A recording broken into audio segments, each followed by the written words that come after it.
அஸ்ஸலாமு அலைக்கும் வரஹ்மத்துல்லாஹி தஆலா வபரகாத்துஹு. கண்ணியமிக்க அல்லாஹ்வின் நல்லடியார்களே, இந்த ஜும்ஆவின் வழியாக நாம் பேச இருக்கிற செய்தி என்பது சமகாலத்தில் நமக்கு மத்தியில் பெருகி வரக்கூடிய அநியாயங்கள், குற்றங்கள், அதற்கு மார்க்கம் சொல்லக்கூடிய தீர்வுகளை நாம் இங்கே பார்க்கிறோம். இஸ்லாத்தை நபி ஸல்லல்லாஹு அலைஹி வஸல்லம் அவர்கள் நமக்கு மத்தியில் விட்டு செல்லுகிற பொழுது ஒரு பரிபூரணமான மார்க்கமாக விட்டு சென்றார்கள். நபி ஸல்லல்லாஹு அலைஹி வஸல்லம் அவர்களுக்கு அல்லாஹு ஜல்ல ஷானுஹு தஆலா ஒரு இறைவசனத்தை இறக்கினான். ஹஜ்ஜத்துல் விதாவிலே அல்லாஹ் இந்த இறைவசனத்தில் பேசுகிறான், அல்-யௌம அக்மல்து லக்கும் தீனக்கும், இந்த நாளில் நாம் உங்களுக்கு மார்க்கத்தை பரிபூரணப்படுத்தி இருக்கிறோம் என்று அந்த இறைவசனம் பேசுகிறது. ஒரு மார்க்கம் பரிபூரணமாக இருக்கிறது என்று சொன்னால் இந்த மார்க்கத்தில் எந்த விதமான குற்றம் குறைபாடுகளுக்கும் இடமில்லை. அதே நேரத்தில் மார்க்கம் கண்டிக்காத எந்த குற்றங்களும் இந்த மண்ணில் இல்லை. ரசூலுல்லாஹ் நம்மள்கிட்ட இஸ்லாத்தை கொடுக்கிற பொழுது குற்றமில்லாத சமூகத்தை ஒப்படைத்து விட்டு சென்றார்கள். நபி ஸல்லல்லாஹு அலைஹி வஸல்லம் வர்றதுக்கு முன்னால் அந்த சமூக மக்களிடத்தில் கொலை சாதாரணமாக இருந்தது, கொள்ளையடிக்குதல் சாதாரணமாக இருந்தது, விபச்சாரம் செய்வது சாதாரணமாக இருந்தது, வட்டியின் வரவு செலவுகள் மிகச் சாதாரணமாக இருந்தது, ஒரு மனிதன் இன்னொரு மனிதனுக்கு அநீதம் செய்வது மிகச் சாதாரணமாக இருந்தது. ஒற்றுமை அவர்களுக்கு மத்தியில் அறவே கிடையாது. ஒரு மனிதன் இன்னொரு மனிதனை சாதாரணமாக மதித்து விட மாட்டான். இப்படியாக என்னென்னவெல்லாம் நடக்கக்கூடாதோ எல்லா விஷயங்களும் நடந்து கொண்டிருந்த காலத்தில் நபி ஸல்லல்லாஹு அலைஹி வஸல்லம் அவர்கள் அந்த சஹாபாக்களை எப்படி மாற்றி நமக்கு நம்முடைய கையில் மார்க்கத்தை கொடுத்தார்கள் என்று சொன்னால், ரசூலுல்லாஹி ஸல்லல்லாஹு அலைஹி வஸல்லம் மரணிக்கிற நேரத்தில் சஹாபாக்களுக்கு மத்தியில் வட்டியினுடைய வரவு செலவு கிடையாது. யாரும் யாரையும் அநீதமாக கொள்ள மாட்டார்கள், மது அருந்த மாட்டார்கள், விபச்சாரம் செய்ய மாட்டார்கள், கோல் சொல்ல மாட்டார்கள், புறம் பேச மாட்டார்கள், பிறருடைய மானத்திற்கும் மரியாதைக்கும் பங்கம் விளைவிக்க மாட்டார்கள். எந்தெந்த தவறெல்லாம் நடந்து கொண்டிருந்ததோ எல்லா தவறுகளையும் நபி ஸல்லல்லாஹு அலைஹி வஸல்லம் அவர்கள் அறவே ஒழித்து விட்டுதான் இந்த மண்ணிலிருந்து விடை பெற்றார்கள். நமக்கு மார்க்கத்தை கொடுக்கவும் செய்தார்கள். நாம் இன்றைக்கு இஸ்லாத்தை எப்படி வைத்திருக்கிறோம்? ரசூலுல்லாஹ் பரிபூர்ணமாக கொடுத்த அந்த மார்க்கத்தை நாம் இப்பொழுது எப்படி வைத்திருக்கிறோம் என்பதை சற்றே கவனிக்க வேண்டும். காலங்கள் கடந்து செல்ல செல்ல கல்வியில் முன்னேற்றம் ஏற்படுகிறது. கடந்த நாம் ஒரு 10-30 வருஷத்துக்கு முன்னாடி படித்தவர்கள், கல்வி அறிவு உள்ளவர்கள் எப்படி இருந்தார்கள், இன்னைக்கு படித்தவங்க எப்படி இருக்கிறாங்கன்னு பார்க்கும் பொழுது முன்னேற்றம் இருக்கிறது. பொருளாதாரத்தில் காலம் செல்ல செல்ல முன்னேற்றம் இருக்கிறது, அறிவியலில் முன்னேற்றம் இருக்கிறது, போக்குவரத்தில் முன்னேற்றம் இருக்கிறது, மருத்துவத்தில் முன்னேற்றம் இருக்கிறது. ஆனால் தனி மனித ஒழுக்கத்தில், சமூகம் சார்ந்த நல்லொழுக்கத்தில் காலம் செல்ல செல்ல மக்களுக்கு மத்தியில் ஒழுக்கமும் நல்ல பண்பாடுகளும் குறைந்து கொண்டிருக்கிறது. காசு என்ன பிரயோஜனம்? கல்வி என்ன பிரயோஜனம்? மருத்துவங்கள் அதிகமாக வளர்ந்து மக்களுக்கு மத்தியில் என்ன பிரயோஜனம்? மனிதன் மனிதனாக இல்லை. ரசூலுல்லாஹ்வுடைய காலத்தில் மக்காவிலிருந்து யமன் தேசத்திற்கு செல்லணும்னா 1 வாரம் 10 நாள் 1 மாதம் பயணம் செய்யணும். இன்றைக்கு எண்ணி 24 மணி நேரத்திற்குள் உலகத்தை ஒரு வட்டம் சுத்தி வந்து விட முடிகிறது. போக்குவரத்து வளர்ந்து விட்டது, மருத்துவம் வளர்ந்து விட்டது, நமக்கு மத்தியில் போலியோ முற்றிலுமாக ஒழிக்கப்பட்டு விட்டது. புற்றுநோயை முழுமையாக தடுப்பதற்கு மருந்து கண்டுபிடித்துக் கொண்டிருக்கிறார்கள். உலகத்தில் தீர்வு காண முடியாத வியாதிகள் மிகவும் குறைவாக இருக்கிறது. மருத்துவம் வளர்ந்து விட்டது. என்ன பிரயோஜனம்? மனிதன் மனிதனாக இல்லை. தனி மனித ஒழுக்கம், சமூகம் சார்ந்த ஒழுக்கம் நபி ஸல்லல்லாஹு அலைஹி வஸல்லம் காலத்தில் இருந்ததற்கு ஒப்பிட்டு பார்க்கிற பொழுது நியாய அநியாயங்களுடைய விஷயத்திலே மனிதர்கள் மிகவும் பொடுபோக்காக இருக்கிறார். நாம் என்ன சொல்றோம்னா, காலங்கள் செல்ல செல்ல தனி மனிதனுடைய ஒழுக்கமும் சமூகத்தினுடைய ஒழுக்கமும் குறைந்து கொண்டு வருகிறது, குற்றங்கள் பெருகி கொண்டிருக்கிறது. இன்னைக்கு உலகத்தில் யார் கண்ணியமானவர் என்று பார்த்தால், ஒரு மனிதனுடைய அநீதத்திற்காக வேண்டி ஒரு மனிதனை பயப்படப்படுகிறது என்று சொன்னால் அவன்தான் கண்ணியமாக பார்க்கப்படுகிறான்.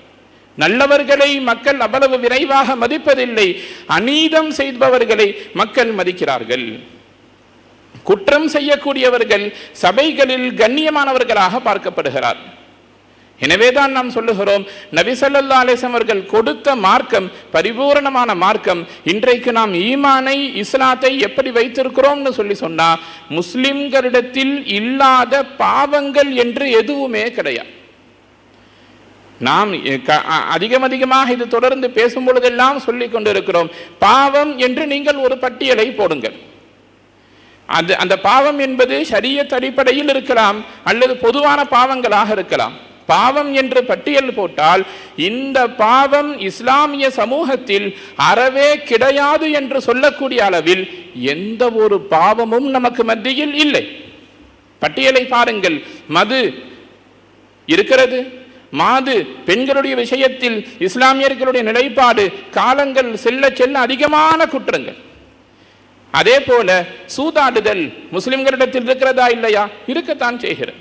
ஆன்லைன்ல ரம்மி விளையாண்டு காசு பணங்களை இழந்து கடனாகி இதற்கு மேல் வாழ முடியாத சூழ்நிலையில் தற்கொலை செய்து கொண்ட எத்தனையோ இஸ்லாமியர்கள் இருக்கிறார்கள். ஆன்லைன்ல மட்டுமல்ல, நேரடியாக சூதாடுகிறார்கள். லாட்டரி டிக்கெட் போன்ற விஷயங்களிலே பொருளாதாரத்தை இஸ்லாமியர்கள் இழந்து கொண்டே இருக்கிறார்கள். நாம் சொன்னோம், மது மார்க்கத்தால் தடை செய்யப்பட்ட விஷயம்.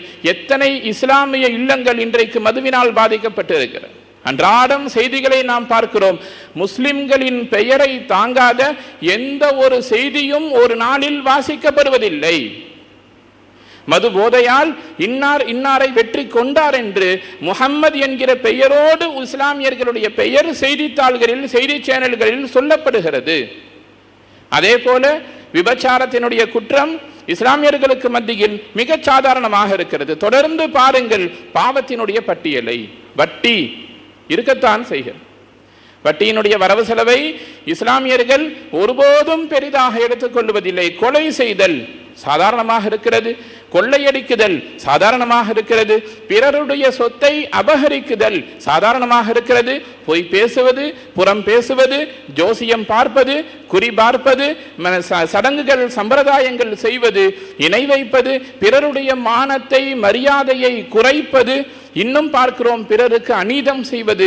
இப்படி பாவங்கள் என்று நாம் ஒரு பெரிய பட்டியலை போட்டு வைத்தால் இந்த பாவம் இஸ்லாமிய சமூகத்தில் அறவே கிடையாது என்று சொல்லுவதற்கு இடமில்லாமல் எல்லா பாவங்களையும் இந்த சமூகத்தினர்கள் மிக சாதாரணமாக செய்து கொண்டிருக்கிறார்கள். இதுல கவலை என்ன என்று சொன்னால், நபி ஸல்லல்லாஹு அலைஹி வஸல்லம் அவர்கள் எந்த சமூகத்திலிருந்து நம்மை பண்படுத்தி கொண்டு வந்தார்களோ அந்த சமுதாயத்தினர்களை விட நாம் மிகவும் தரம் தாழ்ந்து தவறுகளை செய்கிறோம். பாவத்தில் இன்னொரு மிக முக்கியமான ஒரு விஷயம் இருக்கிறது. பாவம் அப்படின்னு சொன்னா ஒரு பாவம் அதை செய்பவர்கள் என்று மட்டும் அதை நாம் சுருக்கிவிட முடியாது. இதுல இன்னொரு வகை ஒன்று இருக்கிறது, அநீதத்திற்கு துணையாக நிற்பது. நான் பாவம் செய்ய மாட்டேன், நான் மது அருந்த மாட்டேன், ஆனால் மது அருந்தக்கூடியவர்களுக்கு ஆதரவளிப்பேன்.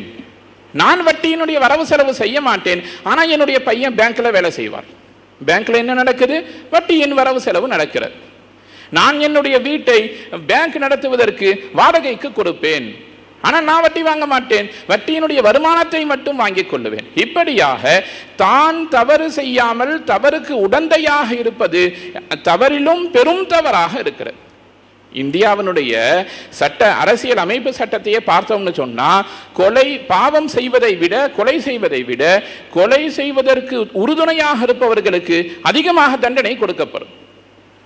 கொலை மிரட்டலுக்கும் கொலைக்கு உடந்தையாக இருப்பவர்களையும் A1 இருந்து A2 என்கிற வகைப்படுத்துதலில் குற்றவாளிகளாக கோர்ட்டும் அனுசரிக்கிறது. ஷரியத்தும் அதைத்தான் சொல்லுகிறது.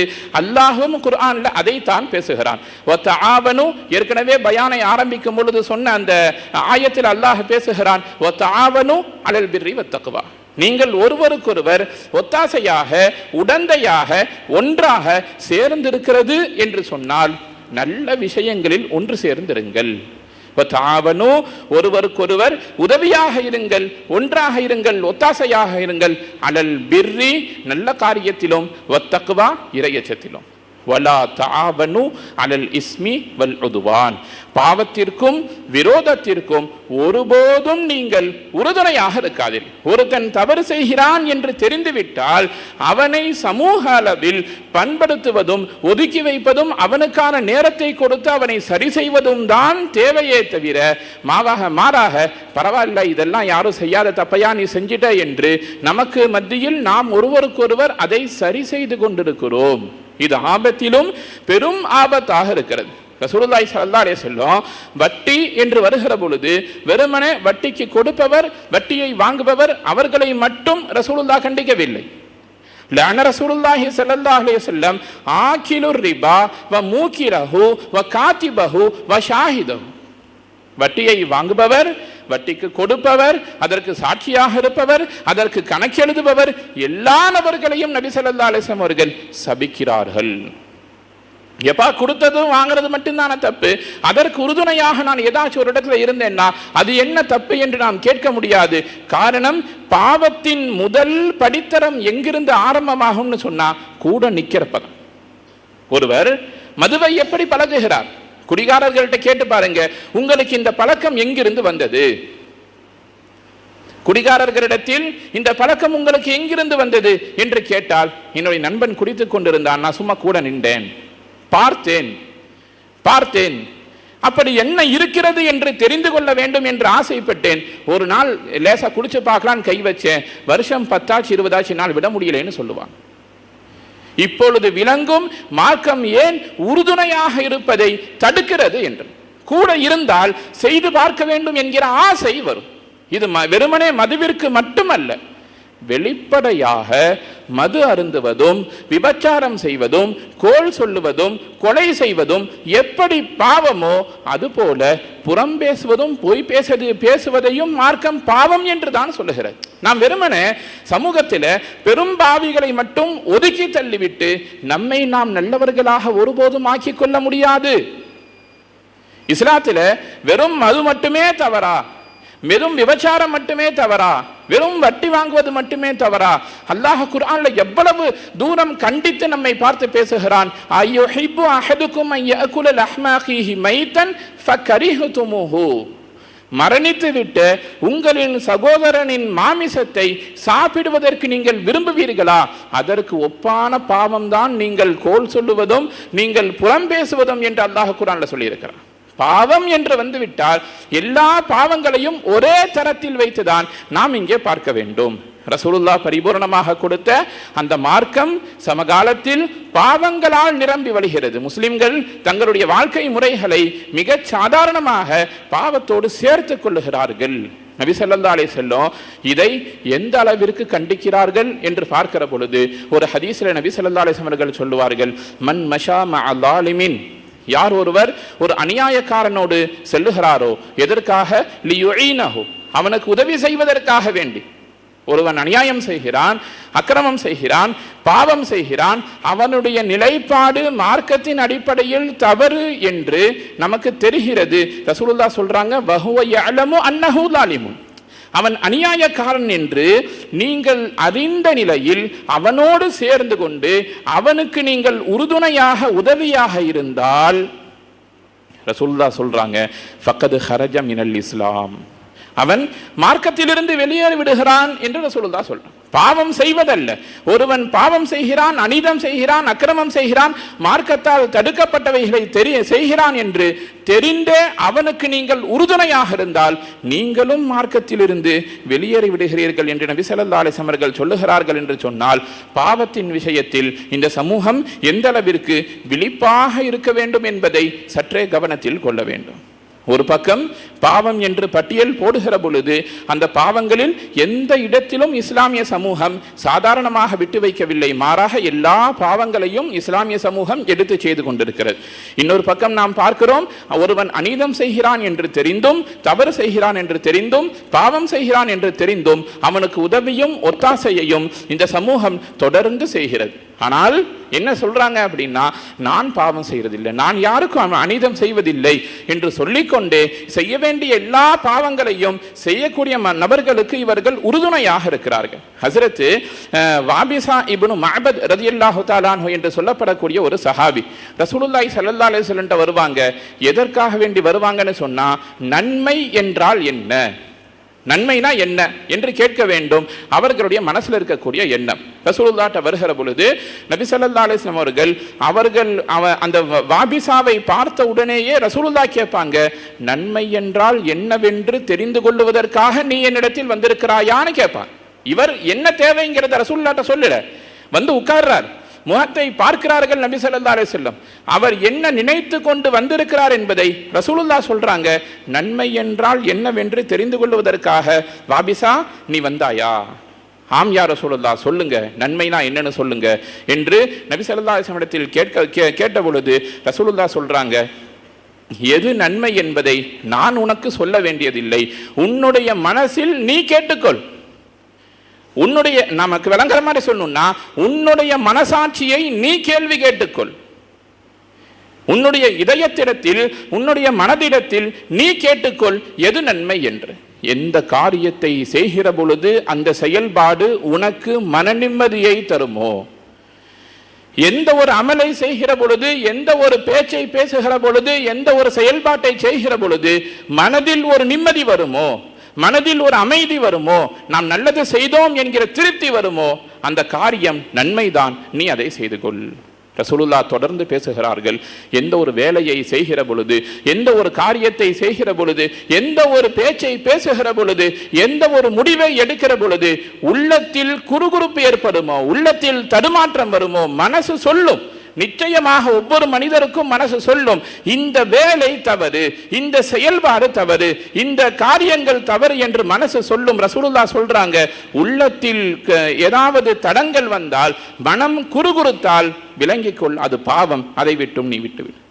உள்ளத்தில் உறுத்தலை ஒவ்வொரு பாவமும் ஏற்படுத்தும். ஆனா ஒரு அதிசயம் என்னன்னு சொன்னால், பாவங்கள் அடிக்கு மேல் அடி வைத்தால் அம்மியும் நகர்ந்து விடும் என்கிற பழமொழிக்கு ஒப்ப, பாவங்களுக்கு மேல் பாவம் செய்து பழகிவிட்ட இந்த சமுதாயம் தவறுகளை எந்த விதமான உறுத்தலும் இல்லாமல் மிக சாதாரணமாக செய்து கொண்டிருக்கிறது. ஒரு கட்டம் தாண்டுகிற பொழுது ரசூலுல்லாஹ்வுடைய இந்த ஹதீஸை மீறி நாம் என்ன செய்கிறோம்னா, உள்ளத்தில் உறுத்தல் இல்லாமல் பாவம் செய்து கொண்டிருக்கிறோம். மஜ்லிஸ், ஒரு சபை, 40-50 பேர் இருக்கிறாங்க, வெளிப்படையாக வரதட்சணை பேரம் பேசப்படுகிறது. ஒரு பக்கம் மாப்பிள்ளை உட்கார்ந்து இருக்கிறார், ஒரு பக்கம் பெண் அமர்ந்து இருக்கிறார், சமுதாயத்தின் கண்ணியமிக்க பொறுப்புதாரிகள் உட்கார்ந்து இருக்கிறார்கள், வெளிப்படையாக பேரம் பேசப்படுகிறது. உங்க பொண்ணுக்கு எவ்வளவு போடுவீங்க? இவ்வளவு போடுவேன், இவ்வளவு போடுவேன், இல்ல பத்தாது, இன்னும் 1 லட்சத்தை சேர்த்து போடு. வெளிப்படையாக மக்களுக்கு மத்தியில் வரதட்சணை பேரம் பேசப்படுகிறது. தடுப்பதற்கு ஆள் இல்லை, கேட்பதற்கு ஆள் இல்லை. இதெல்லாம் இல்லாம நம்மளால காரியம் பண்ணிட முடியுமா என்று அந்த தவறை சரி என்று வாதிடக்கூடிய இடத்தில் இந்த சமூகம் நகர்ந்து சென்று விட்டது. வேதனைக்குரிய விஷயமா இல்லையா? வெளிப்படையாக சாலைகளில் ஜும்மாவுடைய நாளில் ஜும்மாவுக்காக வேண்டி தயாராகி வருகிற பொழுது நம்முடைய சமூகத்தை சார்ந்த ஒருவர் குடிபோதையில் நமக்கு முன்னால் விழுந்து கிடக்கிறார். அவரை தாண்டி வந்து இந்த பள்ளிவாசலில் நின்று நாம் உபதேசம் செய்யக்கூடிய சூழ்நிலையில் இருக்கிறோம்னு சொன்னால் சமூகம் எங்கே சென்று கொண்டிருக்கிறது? யார் பொறுப்புதாரிகள் என்பதை யோசிக்க வேண்டுமா இல்லையா? ஏற்கனவே சொன்னதை போல மதுவும் மாதுவும் விபச்சாரமும் எப்படி பெரும்பாவமோ அதுபோல் கோல் சொல்லுதலும், அதே போல பிற மக்களின் மீது அவதூறை பரப்புவதும், இல்லாத விஷயங்களை இட்டுக்கட்டுவதும் பெரும்பாவம் தான். நாம் என்ன நினைச்சிட்டோம்? நாம தான் குடிக்கிறது இல்லை, நாம தான் சரியா தொழுது கொண்டு இருக்கிறோம், அவரை பற்றி உள்ள விஷயத்தை தானே பேசுறோம் என்று போகிற போக்கில் புறம் பேசக்கூடிய தொழுகையாளிகள் இருக்கத்தான் செய்கிறார். பாவத்திற்கான கதவு இந்த துனியாவில் மிக அகலமாகவே திறந்திருக்கிறது. முன்னாடி ஒரு காலம் இருந்தது, மக்களிடத்திலிருந்து ஒதுங்கி தனிமையில் சென்று கல்வத்தில் சென்று இறைவனை தேடினார்கள். இமாம்கள், பெரியவர்கள், வலிமார்கள், நல்லவர்கள்னு சொன்னா மலைக்கு மேல எங்கேயாச்சும் போய் மக்களை விட்டும் தனியாக அமர்ந்து துன்யாவை விட்டும் தன்னை ஒதுக்கி கொண்டு தனிமையில் கல்வத்தில் இறைவனை தேடினார்கள். இன்னைக்கு துன்யாவிலேயே பெரிய ஆபத்து என்னன்னா தனிமை. தனிமை பேராபத்தாக இருக்கிறது. காரணம் கூட இருக்கிற போன். ஒரு போனை கையில கொடுத்து ஒரு வாலிபனை தனிமையில் அமர்த்தினால் அவன் என்ன செய்வான் என்பதை சமூகத்தின் பார்வைக்கு நாம் விட்டு விடுகிறோம். இன்றைக்கு பாவத்திற்கான வாசல் மிக அகலமாக திறந்திருக்கிறது. தனியாக ஃபோன் இல்லாத, தனியாக ஃபேஸ்புக்கில் ஐடி இல்லாத, இன்ஸ்டாகிராமில் ஐடி இல்லாத 10 பருவத்து சிறுவர்கள் யாரும் கிடையாது, யாருமே கிடையாது. 10ஆம் வகுப்பை தாண்டுகிற பொழுது அவர்கள் தனக்கென்று ஒரு தனியான ஒரு சமூகத்தை கட்டமைத்துக் கொள்ளுகிறார்கள். அங்கே பெரியவர்களுக்கு வேலை இல்லை, யார் சொன்னாலும் கேட்க மாட்டார்கள். எந்த மாற்றத்தையும் இளைஞர்களுக்கு மத்தியில் நம்மால் செய்ய முடியவில்லை. ஆக குறைந்தபட்சம் நம்முடைய மகன் நாம் பெற்றெடுத்தவன், நாம் வளர்த்தியவன், நாம் ஆளாக்கிய நம்முடைய மகன் வலதிலிருந்து இடதாக தலையை சீவுகிறார் என்று சொன்னால், இடத்திலிருந்து வலதாக அந்த தலைமுடியினுடைய அமைப்பை கூட நம்மால் மாற்ற முடியவில்லை. பாவங்கள் பெருகி கொண்டிருக்கிற பரிசுத்தமான மார்க்கம் இது. வேதனைக்குரிய விஷயம் என்னன்னு சொன்னா, இஸ்லாத்தை ஏற்றுக்கொள்ளாத மக்கள் நம்மை நிற்க வைத்து நமக்கு உபதேசம் செய்யக்கூடிய அளவில் நம்முடைய வாழ்க்கை தரம் மாறிக்கொண்டிருக்கிறது. பாவத்தினுடைய பட்டியலை பேசுகிற பொழுது இன்னொரு விஷயத்தை நாம் ரொம்ப முக்கியமாக நமக்கு மத்தியில் சொல்லணும். என்னன்னு சொல்லி சொன்னால், பாவம் செய்வதுங்கிறது ஒரு பக்கம், பாவத்திற்கு உறுதுணையாக இருக்குதல் என்பது ஒரு பக்கம், வெளிப்படையாக பாவத்தை செய்வது என்பது ஒரு பக்கம். வெளிப்படையாக ஒரு விஷயம் பாவம் என்று தெரிந்தாலும் கூட அதை மிக சாதாரணமாக செய்வது என்பது ஆக பெரும் தவறாக இருக்கிறது. உலக அளவிலும் சரி, சமூக அளவிலும் சரி, குடும்ப அளவிலும் சரி, வெளிப்படையாக அநியாயங்கள் அரங்கேற்றப்படுகிறது. என்ன உலக அளவில்? அரபு நாடுகள், இஸ்லாம் அங்குதான் ஆரம்பமானது. சவுதி, அதே போல ஒருங்கிணைந்த ஐக்கிய அரபு அமீரகம் என்று சொல்லப்படக்கூடிய அந்த அரபு கண்ட்ரியில், அரபு தேசத்தில் தான் இஸ்லாம் வேர்விட்டு விருட்சமாக வளர ஆரம்பித்தது. அரபுகளினுடைய நிலை இப்பொழுது எப்படி இருக்கிறது நாம் பார்க்கிறோம். தியேட்டர் கட்டப்படுகிறது சவுதியில், மதுபானத்தினுடைய விடுதிகள், பார்கள் திறக்கப்படுகிறது சவுதியில். இதுல கால கொடுமை என்னன்னு சொன்னா, அந்த தியேட்டரில் தொழுகும் இடம் என்று சுட்டிக்காட்டப்பட்டு ஒரு அறையை தயார் செய்திருக்கிறார். தியேட்டரில் போய் நாம் என்ன தொழுகணும்?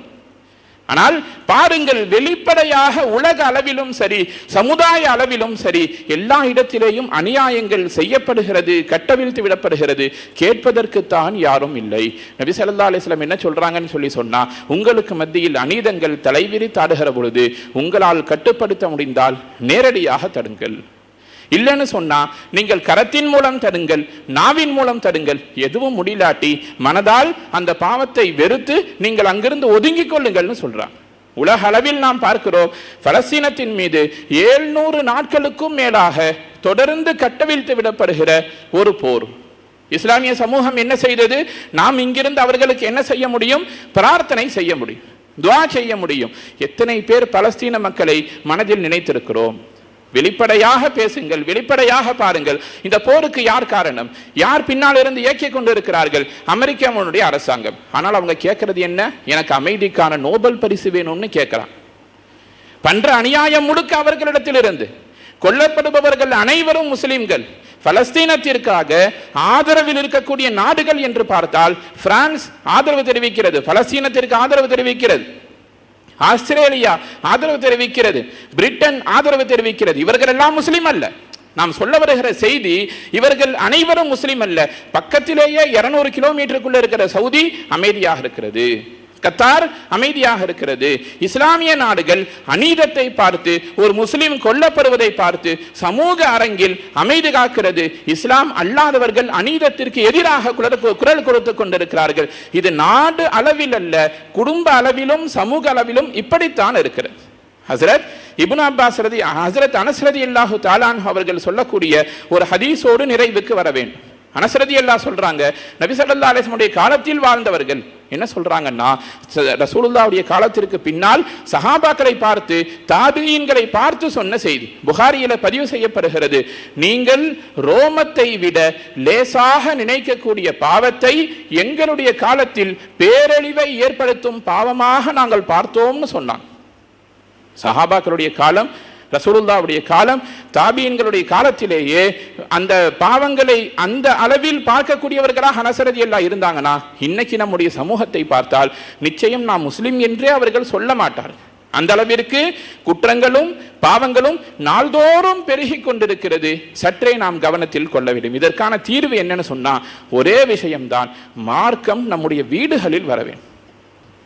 உங்களுடைய பையனை அங்கே கொண்டு போய் சேர்த்தணும்னு சொல்லி சொன்னால் கெட்டு போயிடுவார், தூரமாக அனுப்பணும்னு சொல்லி சொன்னால் கெட்டு போயிடுவா என்று யோசிக்கக்கூடிய பெற்றோர்களுக்கு நாம் சொல்லுகிறோம், உங்களுடைய குழந்தைகளுக்கு மார்க்கத்தை கொடுங்கள், தீனை கொடுங்கள், எது சரி எது தவறு என்பதை சொல்லி வளர்த்துங்கள், பிறருக்கு அநீதம் செய்யக்கூடாது என்று சொல்லி வளர்த்துங்கள். ஒட்டுமொத்தமாக ஒரே வார்த்தையில் சொல்லணும்னா, குழந்தைகளுக்கு மார்க்கத்தை கொடுத்தோம் என்று சொன்னால் எப்பேற்பட்ட சூழ்நிலை ஏற்பட்டாலும் அந்த குழந்தை வழி தவறாது. இன்னைக்கு அதுதான் பிரச்சனையாக இருக்கிறது. மார்க்கம் என்ன என்று தெரிவதில்லை, நபி யார் என்று தெரிவதில்லை, குர்ஆன் எப்படி வந்தது என்று தெரிவதில்லை. இது மாதிரி மார்க்கம் சம்பந்தப்பட்ட குறைபாடுகள் இருப்பதன் காரணமாக அவர்களுக்கு அலங்காரமாக எது காட்டப்படுகிறதோ, தொலைக்காட்சியின் வழியாக, செய்தி சேனல்களின் வழியாக, மொபைல் மூலமாக எது பெரிதாக காட்டப்படுகிறதோ அதை உண்மை, ஹக்கு, சத்தியம் என்று அவர்கள் நம்பிக்கொண்டிருக்கிறார்கள். ஒட்டுமொத்தமாக சாராம்சமாக நாம் சொல்ல வரக்கூடிய செய்தி என்பது, இந்த மார்க்கம் ஒரு பரிபூரணமான மார்க்கம். இந்த மார்க்கத்திலே எந்த விதமான குற்றங்களுக்கும் குறைபாடுகளுக்கும் வழியே கிடையாது. அதே நேரத்தில் மார்க்கம் எல்லா குறைபாடுகளையும் எதிர்க்கிறது. அதை பின்பற்றக்கூடிய முஸ்லீம்கள் பரிபூரணமான மக்களாக இருக்க வேண்டும். சமகாலத்திலே குற்றங்கள் இஸ்லாமிய சமூகத்தில் பெருகி கொண்டிருக்கிறது.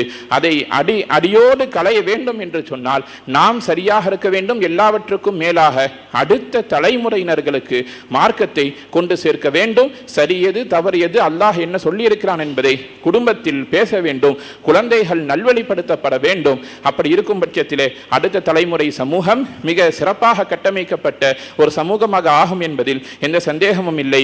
எல்லாம் வல்ல ரப்புல் ஆலமீன் அல்லாஹு ஜல்ல ஷானஹு தஆலா துன்யாவில் வாழுகிற சமயங்களில் சரியானவை என்று, ஹக் என்று எதையெல்லாம் காட்டி தந்திருக்கிறானோ அவற்றை மனமுவந்து செய்யக்கூடிய நல்ல நசீபையும், தவறென்று எதை சுட்டிக்காட்டி இருக்கிறானோ அவற்றை காலமெல்லாம் தவிர்ந்து வாழக்கூடிய நல்லதொரு தௌஃபீக்கையும் நம் அனைவருக்கும் தந்து நல்லருள் புரிவானாக. வாஹிர் தஅவானா அனில் ஹம்துலில்லாஹி ரப்பில் ஆலமீன்.